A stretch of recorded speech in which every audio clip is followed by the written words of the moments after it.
Hello friends, நம்ம இதை பற்றி பார்க்க போனால் இலக்கிய வர எபிசோடில் என்ன இன்ட்ரெஸ்டிங்கான சுவாரஸ்யமான விஷயம் எனக்கு வந்தாங்க பார்க்க போகிறோம். வாங்க வீடியோக்குள்ளே போயிடலாம்.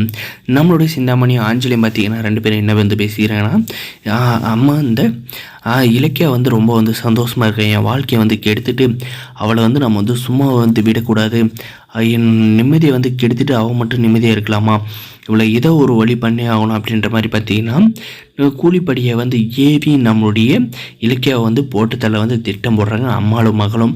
இந்த விஷயத்தை பார்த்தீங்கன்னா நம்முடைய வந்து வசந்த் தெரிஞ்சுக்கிட்டு கௌதம் கிட்ட வந்து கால் பண்ணி, அண்ணா இந்த அஞ்சலியோட வாழ்க்கை வந்து கெட்டு போனதுக்கு வந்து அக்கா தான் வந்து காரணம் அப்படின்றதுக்காக வந்து அக்கா வந்து ஏதோ ஒன்று பண்ண போகிறாங்க மாமா, நீங்கள் வந்து அக்காவை வந்து பத்திரமா வந்து பார்த்துக்கோங்க அப்படின்ற மாதிரி பார்த்தீங்கன்னா வசந்த் வந்து சொல்கிறாங்க.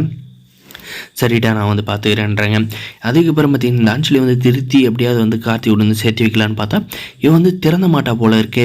இந்த இலக்கியாவுக்கு வந்து சொன்னாலே வந்து அறிவு இருக்கிறதுல அவள் வந்து இந்த தங்கச்சின்றதுனால வந்து ரொம்பவே வந்து பரிதாபப்பட்டு அவளை வந்து திரும்ப இந்த வீட்டுக்குள்ளே கொண்டு வரணும் அப்படின்ற மாதிரி வந்து நினச்சா நம்மளும் வந்து ஹெல்ப் பண்ணோம். ஆனால் வந்து இப்போ இலக்கியாவை வந்து கொள்ள திட்டம் போட்டு இருக்கலாம் அப்படின்ற மாதிரி வந்து வச்சு இதுக்கு மேலே வந்து அவ்வளோ சும்மா விடக்கூடாது அப்படின்ற மாதிரி வந்து நினைக்கிறாங்க. இந்த அஞ்சலி பார்த்திங்கன்னா பிளான் பண்ணி கூலிப்படியை பார்த்திங்கன்னா நம்முடைய இலக்கிய மேலே வந்து விட்டு அவங்கள பார்த்திங்கன்னா ரொம்பவுமே அந்த அடித்து துன்புறுத்தி ரத்தம் வர அளவுக்கு வந்து ரோட்டில் வந்து தூக்கி போட்டு போயிடுறாங்க. இந்த விஷயம் தெரிஞ்சு நம்மளுடைய கௌதம் பார்த்திங்கன்னா ஓடி வந்து இலக்கியா என்னாச்சு அப்படின்ற மாதிரி வந்து தூக்கிட்டு நம்முடைய ஜானியும் பார்த்திங்கன்னா ஐயோ இலக்கியா உனக்கு அந்த நிலைமை அப்படின்ற மாதிரி வந்து பத்திரி அடிச்சுட்டு வந்து கையிலேருந்து தாங்கிட்டு நம்மளுடைய கௌதம் சார் வந்து ஹாஸ்பிட்டலுக்கு வந்து கூப்பிட்டு போக போகிறாங்க. அந்த இடத்துல வந்து நம்மளுடைய இலக்கியாவுக்கு வந்து என்னாச்சு, அவங்க வந்து பொழைப்பாங்களா பொழைக்க மாட்டாங்களா அப்படின்றதாங்க வரப்போகிற எபிசோடில் வந்து இருக்க போது.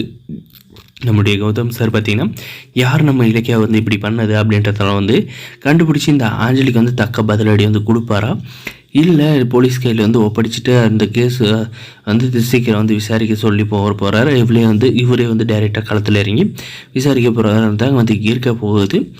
நம்முடைய ஜானியை பார்த்தீங்கன்னா இலக்கியா உனக்கு இவ்வளோ இந்த நிலைமை, நீ யாருக்கு எந்த ஒரு கெடுதலும் நினச்சது இல்லையம்மா, நீ வந்து தங்கமான பொண்ணம்மா அப்படின்ற மாதிரி பார்த்தீங்கன்னா சொல்கிறாங்க. நம்ம லட்சுமியெல்லாம் பார்த்திங்கன்னா நம்முடைய இலக்கியாவுக்கு இந்த மாதிரி விஷயம் ஆனது வந்து கேள்விப்பட்டு பாதிரி அடிச்சுட்டு ஹாஸ்பிட்டலுக்கு ஓடி வந்து இலக்கியா என்னமா ஆச்சு அப்படின்ற மாதிரி வந்து பார்க்க போகிறாங்க. நம்ம இலக்கியா வந்து சீரியஸாக வந்து ஹாஸ்பிட்டலில் வந்து இருக்க போகிறாங்க. வரப்போகிற எபிசோட் எல்லாமே வந்து இந்த மாதிரி தாங்க வந்து கொண்டு போக போகிறாங்க. இந்த வீடியோ பிடிச்சிருந்தா லைக் பண்ணுங்கள், மறக்காது நம்ம சேனல் வந்து சப்ஸ்கிரைப் பண்ணி அந்த பெல் ஐக்கனை வந்து ஆனில் போட்டுங்க. அப்போ தான் நம்ம போடுற வீடியோ எல்லாமே வந்து உங்களுக்கு நோட்டிஃபிகேஷனாக வந்து வருங்க.